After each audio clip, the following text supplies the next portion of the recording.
Hello friends, मैं आपका mentor A.K. Singh और आज हम अपने एसएसटी का सेक्शन देखेंगे। और पेपर कौन सा है हमारा? सितंबर 2015 का। यानी कि हमने इससे पहले फरवरी का 15 का देख लिया, हमने सितंबर का 15 का देखना है। तो आपके जल्दी जल्दी आपके डेट के सारे कवर कराए जाएंगे और इसके बाद आपके जो 22 के CBT एग्ज़ाम हो रहे हैं उसमें से पेपर उठाए जाएंगे और कराए जाएंगे।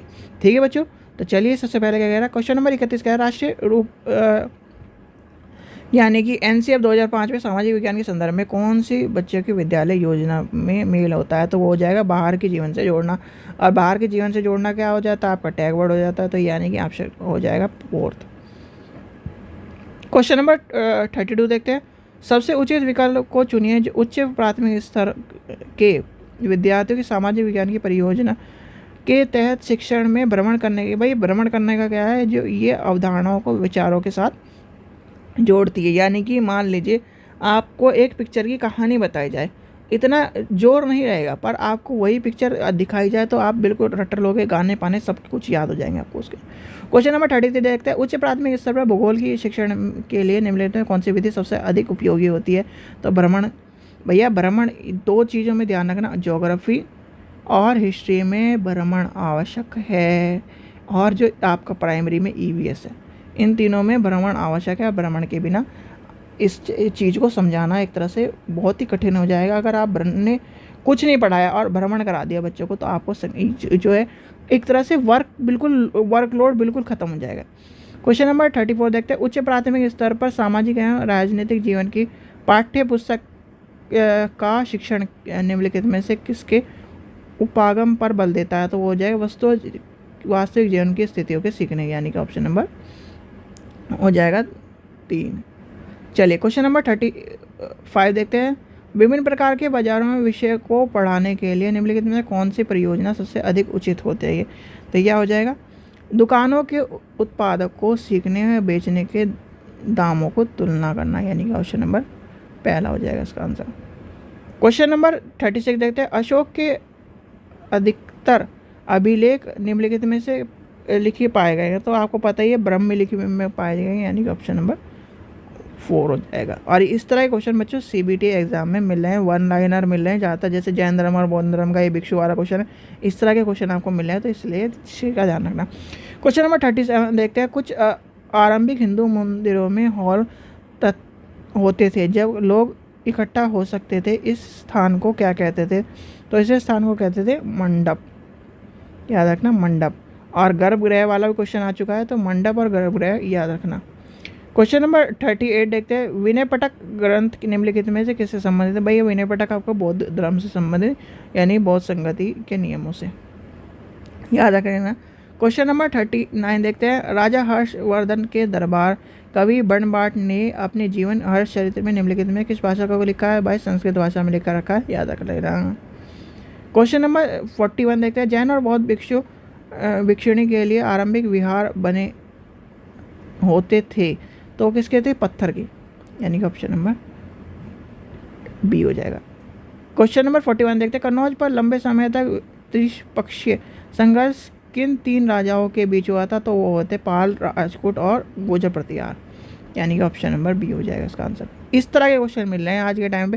देखो शॉर्ट भी है आपका और क्वेश्चन भी पूरा पूछ लिया है, तो इस तरह के क्वेश्चन बच्चों आपको ध्यान रखना है। ये क्वेश्चन है जो याद करने वाले क्वेश्चन है। SST वालों बच्चों याद कर लो, क्योंकि पेपर 1 सबका पास हो रहा है, पेपर 2 में ही सबसे ज़्यादा दिक्कत हो रही है। 42 देखते हैं। सूफी मत के अनुसार खान खोआ से संबंधित क्या है अभिप्राय है? वह स्थान जहाँ सूफी संत बैठकर अपनी जाएँ, यानी कि अजान करते थे। ऑप्शन नंबर पहला हो जाएगा इसका आंसर। क्वेश्चन नंबर 43 देखते हैं। चोल मंदिर के विषय में निम्नलिखित में कौन सा कथन सही है? तो हो जाएगा चोल मंदिर आर्थिक, सामाजिक और सांस्कृतिक जीवन पर केंद्रित है, यानी कि ऑप्शन नंबर पहला हो जाएगा। क्वेश्चन नंबर 44 देखते हैं। दिल्ली सल्तनत के सुल्तानों के लिखे गए तवरकी के विषय में निम्नलिखित में कौन सा कथन सही है? तवरकी क्या है? तो तवरकी के लेख शासकों के अच्छे शासन की आवश्यकता तथा न्याय संगत शासन पर बल देते थे। ठीक है, तो आज के टाइम पे ये क्वेश्चन किस तरह पूछा जा सकता है?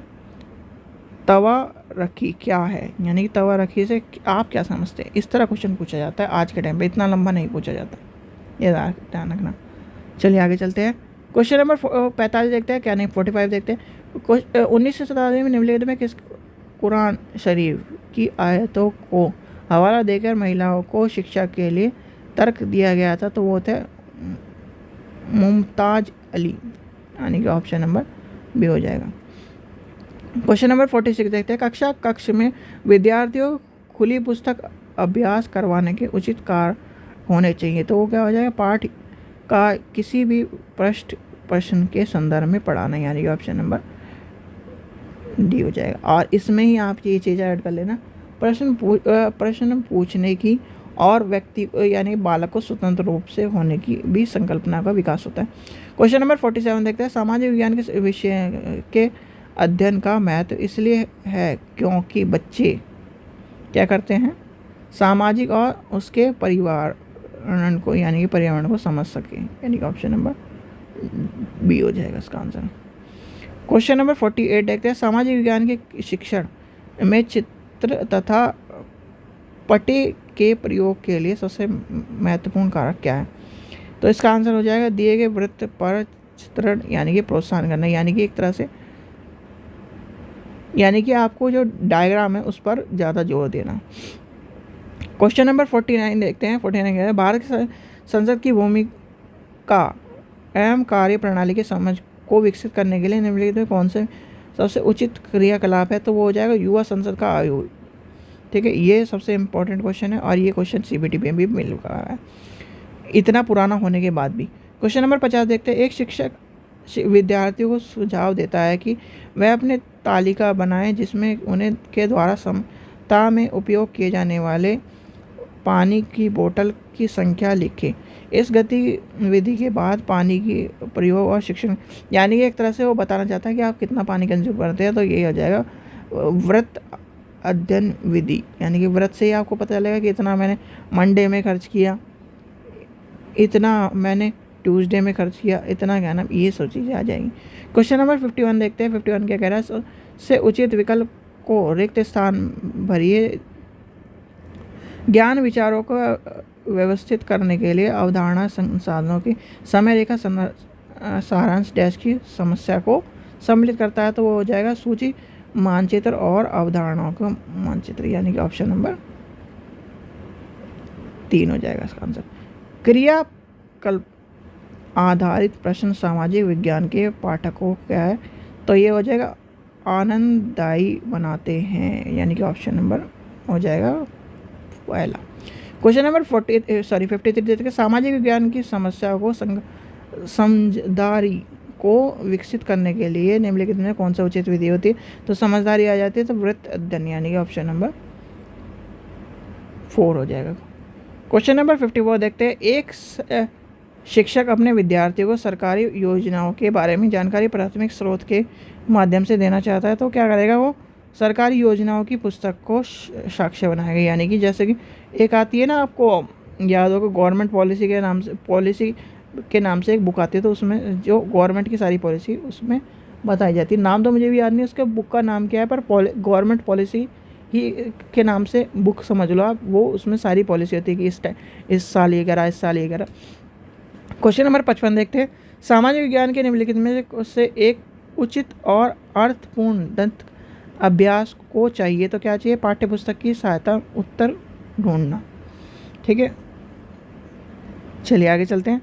क्वेश्चन नंबर 56 देखते हैं, लोकतांत्रिक संस्थाओं के प्रति विद्यार्थियों की दोष दृश्यता को रोकने के लिए निम्नलिखित में कौन सा 2 विकल्प सबसे उचित है? तो भैया 2 विकल्प हैं, आदर्श क्रिया कार्य, यानी कि कार्य प्रणाली के सिद्धांत पर बल देना, संस्थानों के बदलाव और असभ्यताओं को इंगित करना, सामाजिक विषमता की प्रभावित पर बल देना, जागरूकता, यानी कि इसका आंसर हो जाएगा ऑप्शन नंबर पहला और चौथा, जागरूकता बढ़ाना और आदर्श पूर्ण कार्य प्रणाली सिद्धांत पर बल देना। क्वेश्चन नंबर 57 देखते हैं, उच्च प्राथमिक स्तर पर सामाजिक विज्ञान की कक्षा में लैंगिक भूमिका पर विद्यार्थियों को बातचीत को प्रोत्साहन करने के लिए सबसे उत्तम विधि कौन सी है? तो वो हो जाएगा अनुभवों पर निर्देशन चर्चा करना, यानी कि option number C. Question number 58 देखते हैं, पोर्टफोलियो सतत व्यापक मूल्यांकन एक महत्वपूर्ण माध्यम है क्योंकि क्या है, विद्यार्थियों के कौशल का विकास करने के लिए इंगित करता है। क्वेश्चन नंबर 59 देखते हैं, जब आप विद्यार्थियों को एक ऐतिहासिक स्मारक दिखाते हैं तो आप किसी प्रकार के अधिगम को स्रोत के सीखने के लिए प्रोत्साहित करते हैं, तो वह जाएगा प्राथमिक स्रोत, यानी कि प्राथमिक स्रोत हो जाएगा। क्वेश्चन नंबर 60 देखते हैं, कल्पना कीजिए कि आप श्रीरंगपट्टम युद्ध के टीपू सुल्तान के मौत के बाद में खबर देने वाले दो पुराने अखबार मिलते हैं। तो एक अखबार ब्रिटेन का है, दूसरा अखबार मैसूर का है। दोनों अखबारों के घटनाओं के बारे में एक दूसरे, भाई देखो ये जो बात कह रहा है, तो ये क्या कह रहा है, एक तरह से पूरे जो इतिहास की जो रणनीति बना रहा है, स्रोत के बारे में बता रहा है। तो क्या हो जाएगा, इसका आंसर हो जाएगा ब्रिटेन द्वारा राज्य में मिले जाने वाले अभिलेख तैयार करना, यानी कि ऑप्शन नंबर पहला हो जाएगा इसका आंसर। चलिए आगे देखते हैं। क्वेश्चन नंबर 61 देखते हैं, निम्नलिखित कथनों में से कौन सा कथन लोकतंत्र के संदर्भ में गलत है, तो वो हो जाएगा लोकतंत्र एक शासन के पास देश का शासन करने की संपूर्ण ताकत होती है, नहीं।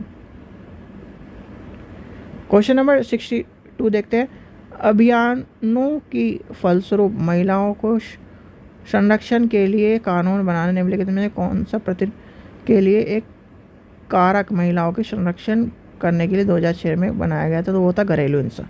2006 घरेलू हिंसा को क्वेश्चन आ रहा है, क्वेश्चन इस तरह का आता है, घरेलू हिंसा कानून कब आया था, इस तरह का मिलेगा घरेलू, या फिर 2006 महिलाओं के लिए संरक्षित या फिर महिलाओं के लिए सुरक्षा प्रदान करने वाला कौन सा कानून है, इस तरह क्वेश्चन पूछे जा रहे हैं आज के टाइम पर। क्वेश्चन नंबर 63 देखते हैं, संचार माध्यम के संदर्भ में निम्नलिखित कौन सा कथन गलत है, तो हो जाएगा संचार माध्यम की कार्य प्रणाली में नियमित सरकार का हस्तक्षेप रहता है, यानी कि option number B. Question number 64 देखते हैं, समाचार चैनल पर विज्ञापन का मूल्य निर्धारित होता है, तो उसके होता है टीआरपी, यानी कि चैनल की लोकप्रियता। चलिए आगे चलते हैं। क्वेश्चन नंबर 65 देखते हैं, यानी कि पीआईएल के संदर्भ में पूछा है। पीआईएल के संदर्भ में यह एक ऐसी व्यवस्था है जिसमें माध्यम से सरकार के कार्य प्रणाली के विषय में आवश्यक जानकारी होती है। यह एक ऐसी व्यवस्था है जिसके माध्यम से व्यक्ति या संस्था की जिसके अधिकार का उल्लंघन हुए हैं उनके न्याय के पाने के लिए न्यायपालिका में संदर्भ एक, देखिए क्या है इसका आंसर, इसका आंसर हो जाएगा एक गलत और दो सही, ठीक है, ऑप्शन नंबर पहला हो जाएगा इसका आंसर। क्वेश्चन नंबर 66 देखते हैं, संसद के प्रश्नकाल के, यानी संसद के प्रश्नकाल के संदर्भ में कौन सा कथन, एक और दो कथनों पर विचार कीजिए। निम्नलिखित संसद का, यानी संसद सरकार के कामकाज के बारे में जानकारी प्रदान करना, यह एक ऐसा व्यवस्था है जिसमें कार्य प्रणाली विधायकों के नियंत्रण करती है, तो इसका आंसर हो जाएगा और एक सही दो गलत। चलिए आगे चलते हैं। क्वेश्चन नंबर 67 देखते हैं, न्यायिक समीक्षा पर दिए गए निम्नलिखित में कौन सा कथन सही है या गलत है, तो संसद द्वारा पारित किए गए कोई भी कानून संविधान के आधारभूत ढांचे का उल्लेख करता है, तो न्यायपालिका ऐसे कानून को रद्द कर देती है। कोई कानून न्यायपालिका के द्वारा किए गए कानून को सही नहीं मानता, तो इसका आंसर हो जाएगा एक सही दो गलत। चलिए आगे चलते हैं। क्वेश्चन नंबर 68 देखते हैं, भारत के संविधान के अनुसार धर्मनिरपेक्ष राज्य के बारे में क्या कहा, धर्मनिरपेक्ष राज्य क्या राज्य है, सरकार का कोई धर्म नहीं होगा, वो बताता है। राज्य सरकार के संस्थानों के धर्म के विशेष के स्पष्ट मूल्यों के प्रदर्शन करने के उत्पन्न अनुमति प्रदान करता है, यानी कि ऑप्शन नंबर पहला हो जाएगा इसका आंसर। क्वेश्चन नंबर 69 देखते हैं, भारत के राज्य सरकार किस प्रकार की है, तो हो जाएगा लोकतांत्रिक सरकार है हमारे यहाँ लोकतांत्रिक से ही, यानी लोगों की सरकार है, ऑप्शन नंबर सीधे दो हो जाएगा। क्वेश्चन नंबर 70 देखते हैं, जातीय समानता के प्रचार करने के लिए निम्नलिखित में कौन सा सत्य शोधक समाज की स्थापना करता है, तो वो हो जाएगा option number Jyotiba Phule important है, याद रख लेना। क्वेश्चन नंबर 71 देखते हैं, 71 क्या कह रहा है। क्वेश्चन नंबर 71, 29 मार्च 1857 को बैरकपुर में अपने अफसर पर हमला करने के आरोप में निम्नलिखित में किसको फांसी दी गई, तो सीधे मंगल पांडे, और मंगल पांडे से ही शुरू हुई थी क्या नाम 1957 की लड़ाई, और जो आज हम कहाँ से हुई थी, मेरठ, यानी कि सॉरी सॉरी सॉरी सॉरी, अरे यार, मेरठ से हुई थी, ठीक है। तो मेरठ से हुई थी और इसी लड़ाई ने ही एक तरह से आज़ादी को बोल बजाया था, और इसी लड़ाई के कारण ही 1858 में क्या आया था, क्राउन के अंडर आ गया था कि डर गए थे सब अंग्रेज। क्वेश्चन नंबर 72 देखते हैं, अंग्रेजों के सर्वोच्चता नीति के संदर्भ में निम्नलिखित कौन सा कथन सही है। तो इसका आंसर हो जाएगा ऑप्शन नंबर, कंपनी द्वारा दावा कर था कि उनके सत्ता के सर्वोच्च है कि इसलिए कि भारत के राज्यों के ऊपर है, यानी कि ऑप्शन नंबर डी आ जाएगा।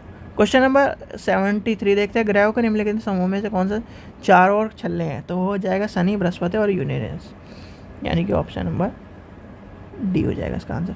क्वेश्चन नंबर 74 देखते हैं, 74 कहता है, पृथ्वी भू आभाव के रूप में वर्णित किया जाता है कि निम्नलिखित में कौन सा विकल्प सही है। तो इसका आंसर हो जाएगा पृथ्वी ध्रुव के पास ठोस चपटी है, यानी कि ऑप्शन नंबर सी हो जाएगा इसका आंसर।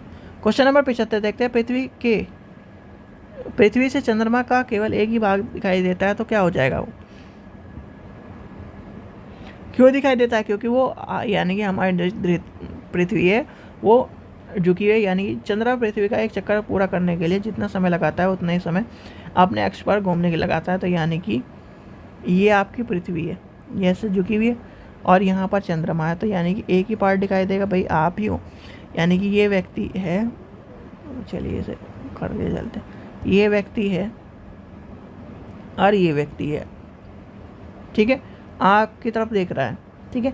आप इसका फेस, इधर का फेस ही तो देख सकते हो, मतलब आगे का पार्ट देख सकते हो। क्या आप कमर देख सकते हो उसकी, नहीं देख सकते। आप उसका बैग देख सकते हो, नहीं देख सकते। आप वो भी आपका नहीं, जब तक आप उल्टे नहीं होंगे तब तक आपको बैग नहीं देख सकता, जो आपने बैग टांगा है, आपकी पीठ नहीं देख सकता, आपके सर का पीछे का भाग नहीं। तो यही बात कह रहा है। क्वेश्चन नंबर 76 देखते हैं, यूराल पर्वत अलग करता है, तो वो करता है अफ्रीका और यूरोप को, यानी कि एशिया और यूरोप को। क्वेश्चन नंबर 77 देखते हैं, भूपट में वह स्थान जहाँ पर भूकंपीय तरंगें आरंभ होती हैं, तो वो क्या कहलाती है, वो कहते हैं अभिकेंद्र, यानी कि ऑप्शन नंबर पहला हो जाएगा इसका आंसर। क्वेश्चन नंबर 78 देखते हैं, वायुमंडल के निम्नलिखित परतों में से कौन सी परत हवाई जहाज की उड़ान के लिए सबसे होते हैं, समताप मंडल, यानी कि शोभ मंडल से ऊपर वाली जो परत होती है वो होती है समता, और शोभ मंडल में जहाज नहीं उड़ता। क्वेश्चन नंबर 79 देखते हैं, निम्नलिखित में पृथ्वी पर तापमान के वर्णित को प्रभावित करने के लिए सबसे महत्वपूर्ण होती है, तो हो जाएगी सौर विकिरण, यानी कि option number D. Question number 80 देखते हैं, अमेजन बेसन के संबंध में निम्नलिखित कौन सा कथन सही है। तो अमेजन बेसन में भूमध्य रेखा का प्रदर्शन करने में आती है, यानी कि ऑप्शन नंबर सी हो जाएगा इसका आंसर। क्वेश्चन नंबर 81 देखते हैं, 81 क्या कह रहा है, विश्व में भारत का सबसे ऊंचा सड़क मार्ग निम्नलिखित में कौन सा है, तो हो जाएगा मनाली से ले, यानी कि ऑप्शन नंबर डी। और अब के टाइम पर कौन सा है, टनल कौन सी है, वो क्वेश्चन भी पूछा जाता है। तो रोहतांग टनल, अटल टनल, ये सब चीज़ आपके क्वेश्चन आपको मिल सकता है। क्वेश्चन नंबर 82 का है, भूस्खलन में निम्नलिखित को नियंत्रण करने के लिए निम्नलिखित में कौन सी न्यूनतम कार्यविधि होनी चाहिए, तो हो जाएगा भूस्खलन को रोकने के लिए वनस्पति अवतरण को कम करना, यानी कि ऑप्शन नंबर पहला हो जाएगा। क्वेश्चन नंबर 83 देखते हैं, निम्नलिखित में कौन से उत्पादक को काला सोना कहा जाता है, तो वो हो जाएगा आपकी पेट्रोलियम, और इसका आंसर क्या हो जाएगा, कोयला। चलिए आगे चलते हैं, क्वेश्चन नंबर आगे देखते हैं। क्वेश्चन नंबर 84 देखते हैं, निम्नलिखित में कौन सा भारत का परमाणु ऊर्जा संयंत्र नहीं है, तो हो जाएगा पोखरण, यानी कि पोखरण क्या है बताइए। पोखरण के ऊपर भी क्वेश्चन आ चुका है, तो पोखरण बताइए आप क्या है। क्वेश्चन नंबर 85 देखते हैं, निम्नलिखित देशों में से किसमें स्थानांतरण कृषि को मिलाप के नाम से जाना जाता है, तो वो हो जाएगा मैक्सिको। क्वेश्चन नंबर 86 देखते हैं, निम्नलिखित उद्योगों में से कौन सा सार्वजनिक क्षेत्र के अंतर्गत आता है, तो वो हो जाएगा हिंदुस्तान एरोनॉटिक्स लिमिटेड, यानी कि option number C. Question number 87 देखते हैं, ग्राम सभा के संदर्भ में कौन सा कथन सही है, तो ग्राम सभा का सचिव ग्राम सभा और ग्राम पंचायत की बैठक को बुलाने तथा कार्यवाही आले रखने के लिए उत्तरदायित्व होता है, यानी कि ग्राम सभा इंपॉर्टेंट क्वेश्चन है, और ये यूपी में भी क्वेश्चन पूछा गया है। क्वेश्चन नंबर 88 देखते हैं, लोकतंत्र में लोगों को सहभागिता पर दिए गए निम्नलिखित में कथनों में से एक और बी दोनों में, भाई एक और बी क्या है, लोकतंत्र में सामाजिक आंदोलन को संगठित करना सरकार और उनके कार्य को चुनौती दे सकने का एक तरीका है। लोकतंत्र सभी लोगों को भागीदारी होता है कि अनुमति देता है कि समाज में सभी, यानी कि इसमें भी वही हो जाएगा, इसका आंसर हो जाएगा गलत, ए गलत है और बी सही है, ये वाला सही है। क्वेश्चन नंबर 89 देखते हैं, 89 निम्नलिखित में कौन सा तिब्बत का राष्ट्रीय ग्रंथ है, तो वो क्या हो जाएगा केसर सागा, यानी कि ऑप्शन नंबर। और ये क्वेश्चन आपको कहाँ मिलेगा, चलिए बताइए, आपसे मैं जनरल क्वेश्चन पूछता हूँ, आपने बुक पढ़ी होगी तो हिस्ट्री में मिलेगा, ज्योग्राफी में मिलेगा। ये क्वेश्चन आपको ढूंढ के निकालना है, 6ठी क्लास की किताब में, छठी या 7वीं की पहले दूसरे चैप्टर में ही। क्वेश्चन नंबर 90 देखते हैं, पटवारी द्वारा कार्य के विषय में कौन सा है, एक पटवारी एक गांव का और गांव के समूह के भूमिका लेखा जोखा रख लेता है। पटवारी अपने अधिकार क्षेत्र के उगाई फसल का बारे में सरकार को सूचित करता है, तो क्या हो जाएगा 1 और 2 दोनों सही है, यानी कि ऑप्शन नंबर पहला और दूसरा दोनों सही है। ठीक है बच्चों, तो ये था आपका सितंबर 2015 का पेपर, और वो भी एसएसटी सेक्शन का। रितु मैडम आपको क्या करा रही है, एसएसटी का सेक्शन की जगह साइंस का सेक्शन करा रही है, एसएसटी के सेक्शन में करा रहा हूँ। ठीक है बच्चों, चलिए आशा करता हूँ आपको वीडियो पसंद है, वीडियो पसंद है लाइक करें, चैनल को सब्सक्राइब करें, वीडियो को ज़्यादा शेयर करें। और इसके बाद आपको क्या बोलते हैं, जो सीबीटी एग्ज़ाम में जो पेपर आए हैं वो मिलेंगे, यानी कि एसएसटी के सीबीटी एग्ज़ाम में जितने पेपर आए हैं वो मिलेंगे, और जो 22 में आए हैं, जो लगातार 1 दिन 2 दिन इस तरह है, उनसे भी आपको क्वेश्चन आपको समझाए जाएंगे कि किस तरह देखिए, फिर आपको पता चलेगा यहाँ पर जो मैं क्वेश्चन कटवा रहा हूँ वहाँ पर समझ में आएगा कि हाँ इस तरह क्वेश्चन नहीं आ रहे हैं आज के टाइम पे। ठीक है बच्चों, चलिए थैंक यू।